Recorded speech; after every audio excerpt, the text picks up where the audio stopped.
Welcome back. New adventure today. Actually, I had an adventure yesterday. Went and picked up a motor and transmission for a future project that I've got. 38 Ford pickup, half-ton pickup that I'm going to build. So a beer barrel cab, a beer barrel grill. It'll be on a 36 chassis, which are pretty much the same anyway. This thing's going to be a hot rod, it'll be my own personal car. Be a long-term thing. Something a bit different, makes it get to paint it shiny and put shiny bits on it and stuff. Not something I normally do, but again, it's for me. So I went and picked up a drivetrain. It's nothing particularly flash, but it's something to get me started. So I'll reverse the camera. That's it there. The 289 out of a 68 Mustang with a C4. It's got everything. Alternator, power steering, air conditioning. I won't use that stuff, I'll use the alternator. Didn't have rocker covers, but I took some with me. Haven't got a fan. It's got all the pulleys and stuff, engine mount, starter motor. Pretty much like a great start. It's missing a dizzy. So I've got that. I've also got in my green XM, I've got a quite nice stout little 302 alloy heads, roller rockers, all the good gear, and a C4 with a stage 2 kit. So I may put this into my green XM Falcon station wagon and do a heart transplant and use the powerful motor in my hot rod, or I may just put this in the hot rod, or I may just use this and then rebuild it. I don't know, but it seemed like a good combo. As you can see, it's all still bolted together, so pretty sound unit.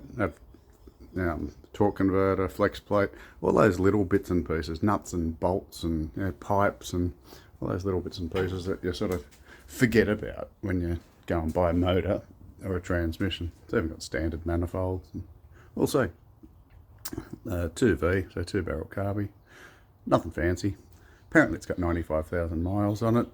Could be 195, could be 295, but looking at the car it came out of, it looks like a 95,000 mile engine, but we'll see. Time will tell. Anyway, the task I've got set ahead for myself right at the moment is getting the thing out of the back of my son's ute.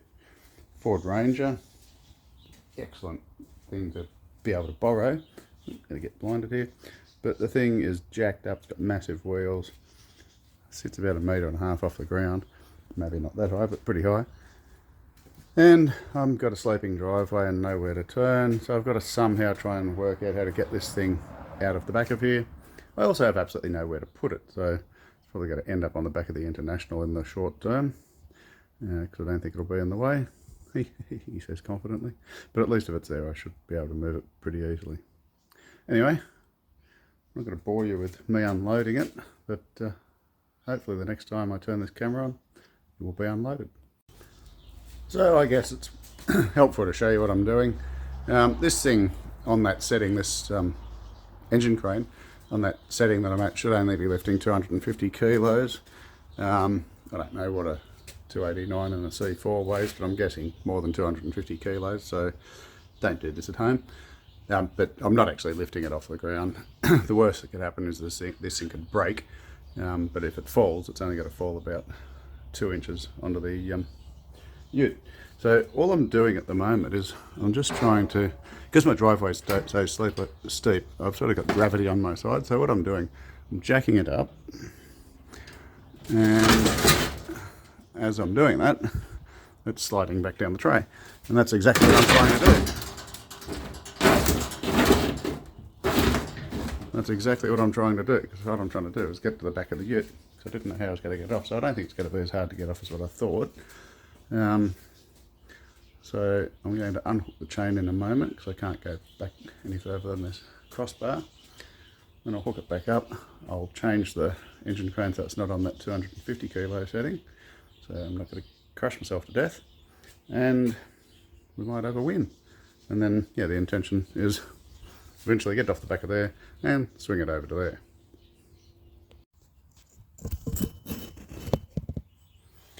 Okay, I've put it on the 500 kilo setting on the engine crane, move the bolt down, move this back one, so nowhere near as much strain on there. I've jacked the engine up, I've shortened the chain, jacked the engine up, and as it is at the moment, it's just floating there. Been there a couple of minutes, hasn't fallen, that's got to be a good thing. So I'm just going to jack it up a little bit more, and then I'm sort of limited for space behind me here, so what I'm going to do is drive the ute forward, and then hopefully I don't pull the engine with me, the engine stays here on the frame, the ute ends up there, and I've got some more space to work. Let's see how that goes.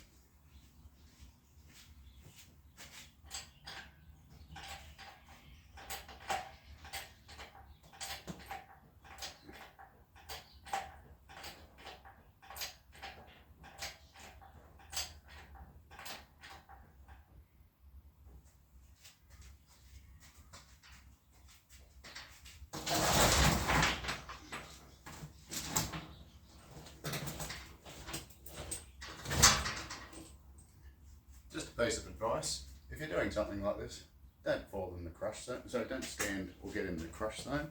If this thing falls, just let it fall. You're not going to be able to stop it. I'm not going to be able to stop it. I don't really want to be the padding that ends up underneath it to save it from breaking. I cannot be replaced. It can. Well, my wife might say that I can be replaced, but I'm irreplaceable. So are you.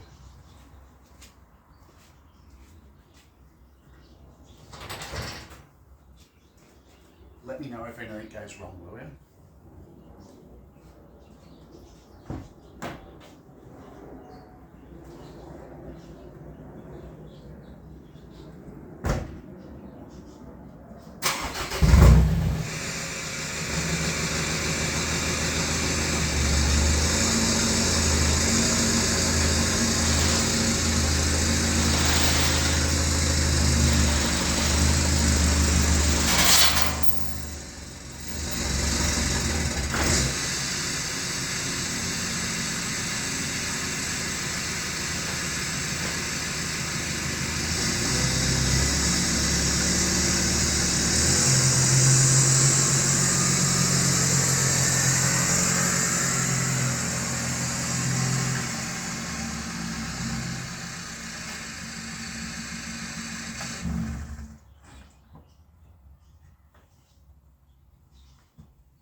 Winner chicken dinner. A bit dirty. I should give it a clean. That's a good idea.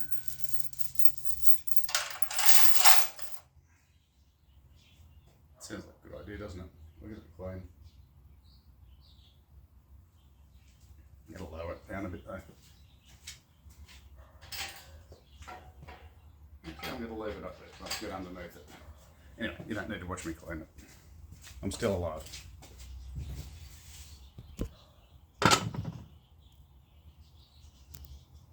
Okay, let's do a product review. GV Cleaner Degreaser. My wife got me this. It was actually a Father's Day present. Don't you love her? I think it was from Repco.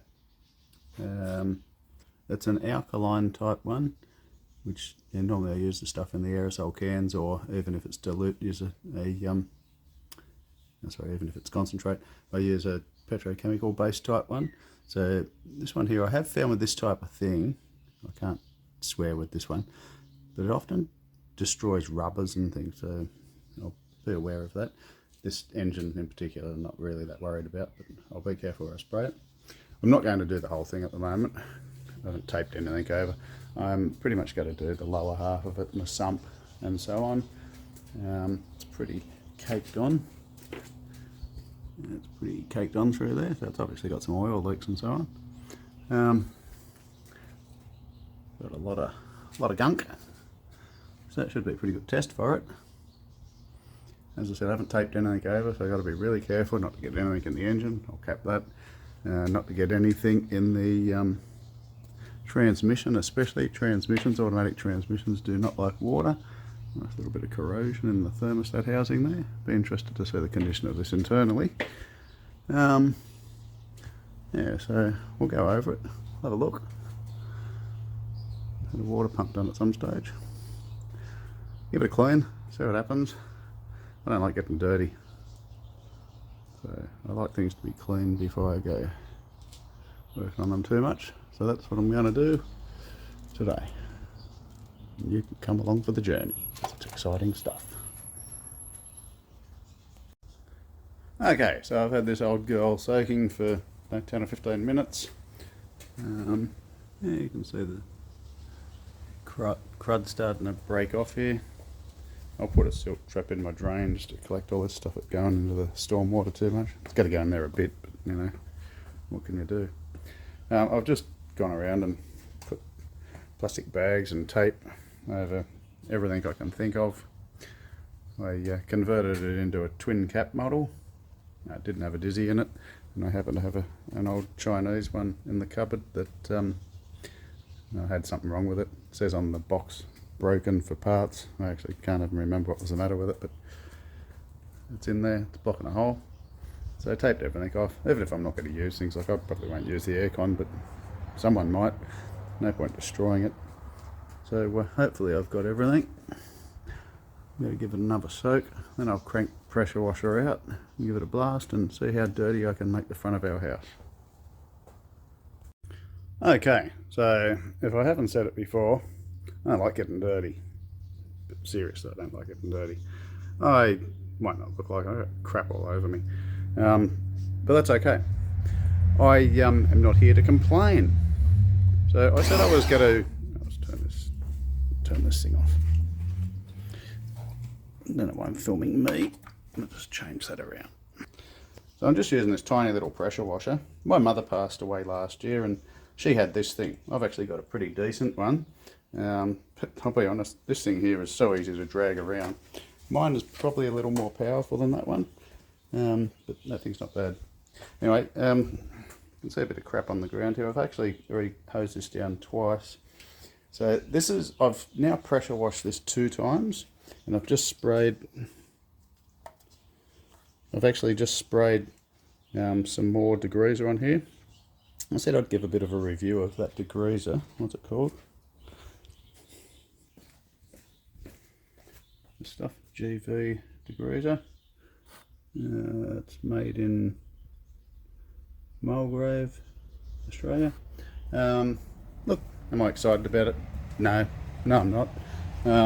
This motor was filthy at 95,000 miles. I reckon I had 995,000 miles based on the amount of grease and stuff on it.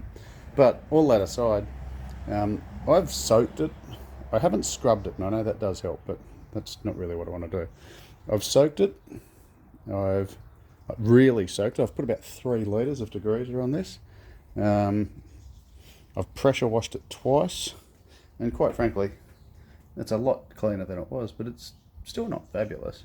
I don't know what you should expect from a degreaser, but it's not exciting me. I'm not slagging it by any means. That's not what I'm here to do, but I'm not excited about it. Excited would be spray it on once and the thing's nearly clean, spray it on twice, and hey presto, it's done. Well, I've done it twice. I actually haven't done underneath it properly yet, so I haven't jacked it up, but yes, I haven't actually done the sump yet. But I have done the front there. You can see the crankcase. Like there's still a lot of crap there. I don't know, I think anything that's worth its weight would have broken that down. So no, I'm not excited. Out of 10, I'd give it 1 flat warm beer. 289 the C4 and a blower.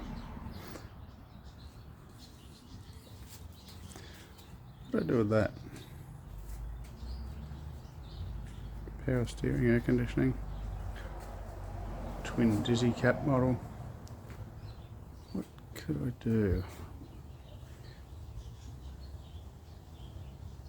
No, I can't. It wouldn't be right. It just wouldn't be right.